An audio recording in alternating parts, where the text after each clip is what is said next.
What's up, amigos? Coming Jaime here today. We're gonna do some Hanzo Jamyocongo plays. Started from the grade 2 to the grade 3 turn that I think is very essential to actually do basically like a first stride kill, but without going into stride. And then also some stride plays. So these are just kind of plays that I've discovered along the way from other players or just kind of like playing by experience. And so I wanted to share them off. All right, so let's get started. So the first play is going to be the grade 2 turn. This one's going to be one counter blast just to show off. And essentially you're going to do 3 solid attacks that you can do with a single counter blast. And so your right target for grade 2 should be Zangetsu. And so what he does on Vanguard or Rearguard, he can actually counterblast, call an evil decoy token to Rearguard, and basically that gets the 5k and the ability to boost. And so this is what an evil token looks like. There you go. So that guy. Anyway, so you want to start off with basically calling the Gale first, and then using the Counterblast Soul Blast. Gale does this Counterblast Soul Blast to draw a card. So you draw a card, and it gets plus 6k for the turn. And so why you want to do that first is because you might be able to draw this combo piece, the Saka. I call it Sakura or Sakura for short. So for the Sakura, or the Sakura, I should say. Sakura, there you go. So call the Sakura onto the Rearguard over here in the front row. And so when it's placed, it has a skill. Basically, if you have 3 or more units, which it counts itself, you can discard a card. This gets plus 3k. And then if there are 1 or less face-up cards in the damage zone, you can actually countercharge and draw a card. And so in this point, you countercharge. You'll get your counterblast back, and it becomes an 11k attacker. Now, this Zangetsu comes into play where you can counterblast and generate the evil decoy token, put it behind the Gale. And so what you have is an 11k line, a 9k Vanguard, and a 20k column. And so if they have a Rearguard or they don't have a Rearguard, you can still punch with this. And then the Vanguard will do a drive check.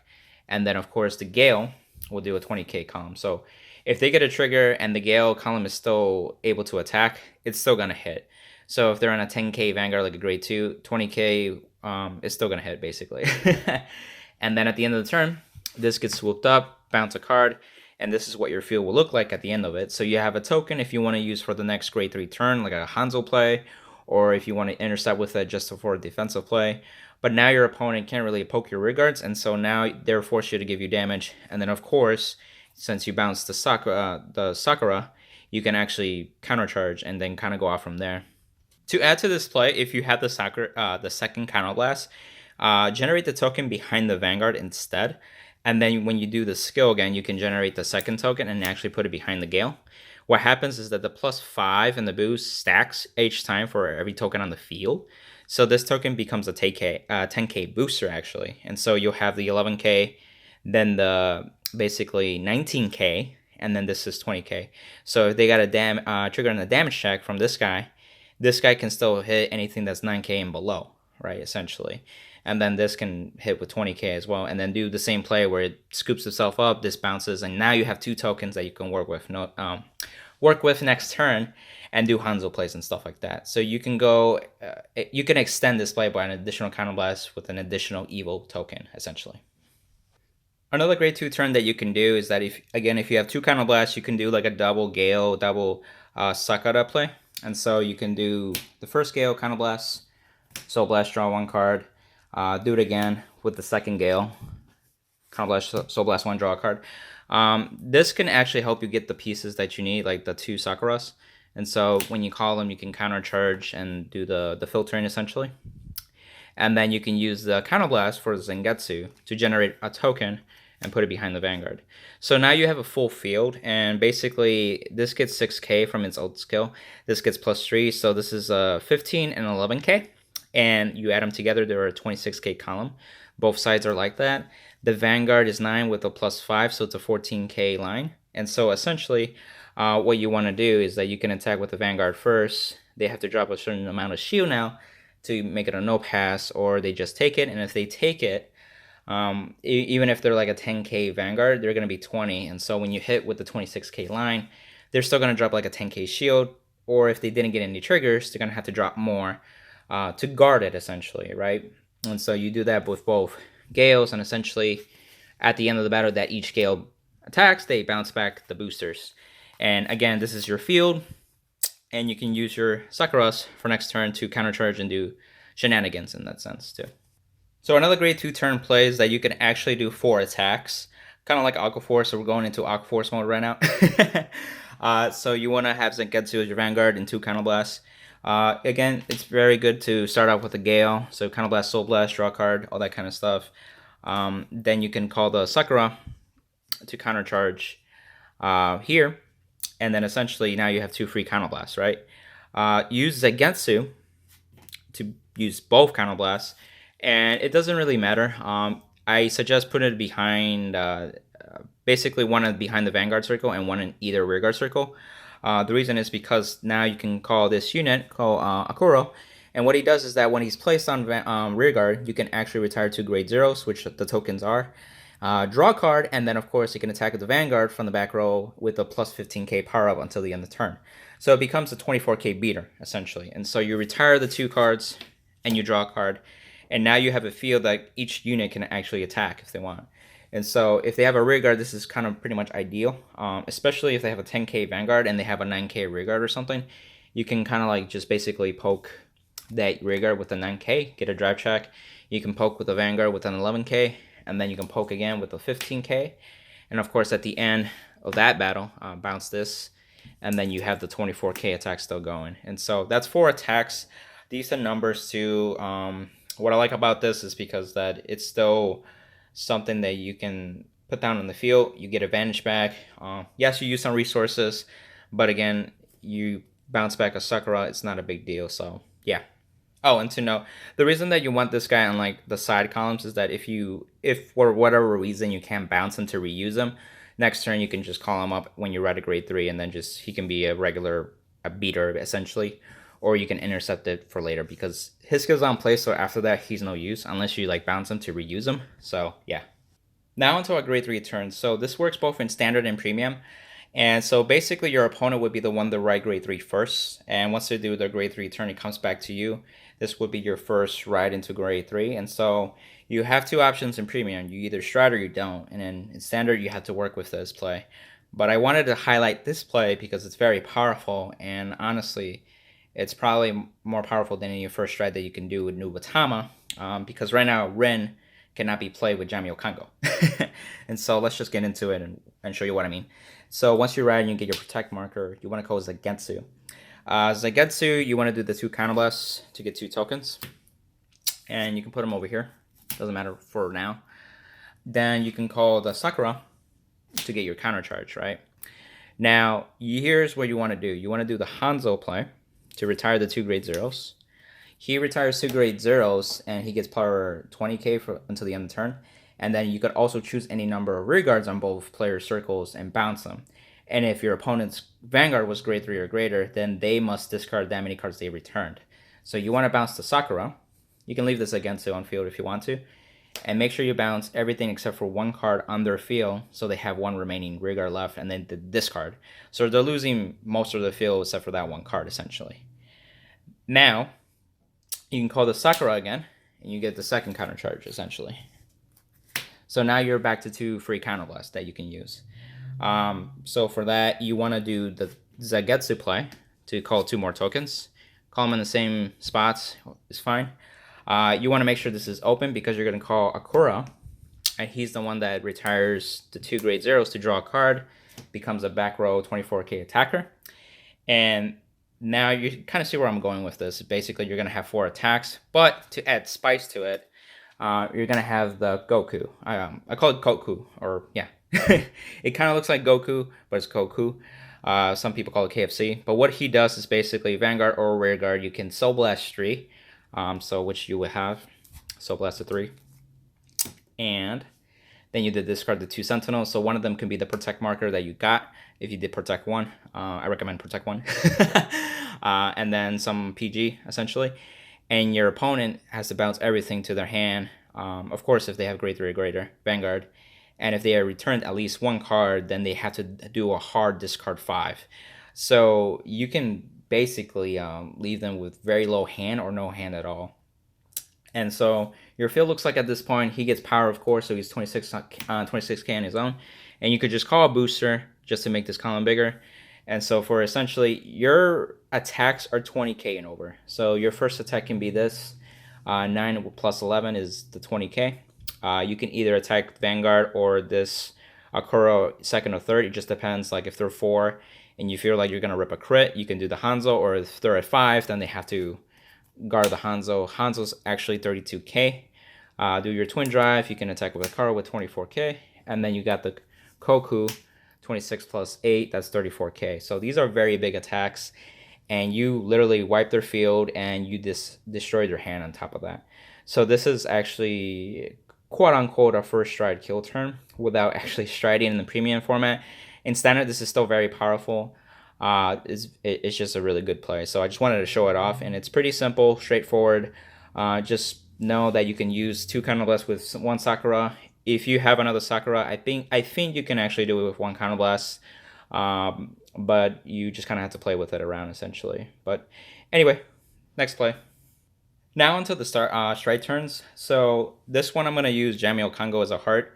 So this is assuming you rode to grade 3 first turn. And so their effects, Jamyocongo's effect is basically when it's placed on Vanguard. When it's placed and at the end of each turn, your opponent chooses cards from his or her hand, discards until they have 6. And if you have a grade 3 in your soul, they discard until they only have 4 cards. So you literally limit their hand to 6 or 4, depending if you have the grade 3 in soul. In this case, you're writing grade 3 for the first time, and you're going to do stride. And so if you have a copy of the Vanguard, you can actually go into Gilga for stride. Gilga is pretty neat, and so what he does, you can counterblast 2, soul blast 1, and then basically he gets 10k for the turn, and he can attack every unit on your opponent's side of the field. And then for every battle that he hit, he'll actually countercharge 1. So if your opponent has 2 rear guards and a Vanguard, and if it hits all 3 of them, you can countercharge 3, for example. Now, it becomes kind of like a pseudo brawler from Norakami where you're attacking the whole board. What's nice is that the Jamyocongo limits their hand to 6 cards already in their hand, and now you're going to start wiping up the board.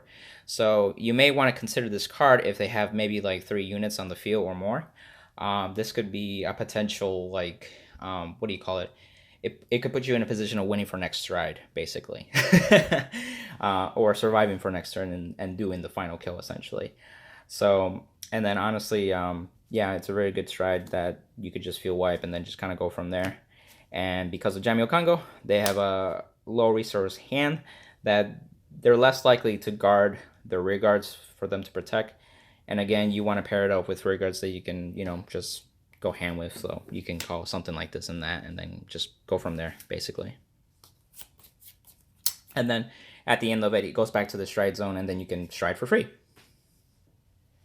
Now, another play that I wanted to promote, it doesn't matter what grade 3 you start with. It could be Hanzo or Jamyocongo. You just need 2 Jamyocongos in hand because you want to ride it and then perform ultimate stride into Drachma.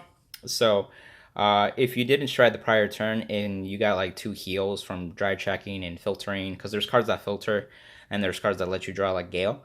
If you G-guarded twice, you can go into Drachma as your quote-unquote first stride in the game, essentially. Or if you're already stridden and it's your next turn, you can rewrite the grade 3, get your Pretoric marker, Jamyocongo, puts them to 4 cards in hand only, then you discard the same copy of the Vanguard. Of course, assuming you have 2 counterblasts open.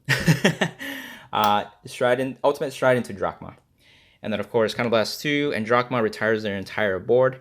And then, of course, they choose 3 cards from their hand and then discard 2, and one of them is basically used to ride on top of their Vanguard because you actually retire their Vanguard. So if they have a grade 3 as a Vanguard, you retire that unit and they're left on their soul. They have to ride a card from hand at that point. And if they can't, they have to ride from soul. And if they can't, then they lose the game. So Drachma is still very deadly. What I love about this is because you put them from 4 to 4 cards in hand with Jamyocongo. Drachma puts them down to 1. And then, of course, you can go hand with different rearguard columns. Depending on what you have, like a good example, if you have this, the Akura, and then the Kurikiri, this is basically the unit that you can Soul Blast 2 cards, bounce it, and you generate 2 tokens. So you can generate your 2 tokens by Soul Blasting 2, because you haven't really used the Soul. Drachma only uses Counterblast, and so you can call that Akura, retire these. Now you have a back row attacker, and then you can just plop units that can actually hit the Vanguard, and let's say just anything really. Yeah, anything. And so you end up with basically 4 attacks after doing a Drachma Jamyocongo play. So yeah, just thought I wanted to show that off. Also, just to note that, if you don't win, and then of course this destroys your stride zone, most of the deck is V series. Like the only thing that isn't V series or generation break restricted, I guess, is like the crit that goes into Soul. It gives power to the Vanguard. So other than that, your deck still functions as a Hanzo Jamyocongo deck. So just go for it if you think you can go for it. Again, another play with the Jamyocongo. Doesn't matter what your Vanguard starts. If you ride into Jamyocongo, put them to 4, you can stride into a Tagalord. Now, the Tagalord is an older card. It's from the Reckless Rampage booster. So for those that don't know, it's a GB2 stride, and so when it attacks, you can counter less. Your opponent actually binds 1 card. They'll get it back at the end of the turn, but if your opponent has 3 or less cards from after the bind, this gets a critical. And so Jamyocongo puts them to 4, a Tagalord puts them to 3, now you're critical. So this guy is lethal at 4 damage. He can kill from 4 to 6 essentially, so they have to guard it. Or if they're at 3 damage, they might be tempted to guard it because you can drive check a crit. And then of course you pair it up with rear guards. And this is one of your actual kill turns to just finish the game off and just win. So this is the main play after basically Ren got not really banned, but restricted that he couldn't be played with a Jamyocongo in the deck. So this is kind of like the alternative finisher. But there's plenty of other cards, but they're all situational. Another play is that if you have the Jamyocongo as hard, ideally, or if you have a Hanzo, but you can't do really the Hanzo play, you can stride into Morkuro. It's another GB2 stride, so you can Soul Blast to discard a card and flip something. And basically, you dominate your opponent's vanguards and they attack all their rear guards at once. And so, more than likely, it's going to be a grade 3 with Twin Drive, so you're going to get a Twin Drive. So if you're going to do that, I recommend calling like a rear guard before you do the Dominate skill. So you'll get to drive check from your deck, and you can put the triggers onto the Gale, essentially. And then you basically retire their field. It's kind of like the pseudo Hanzo.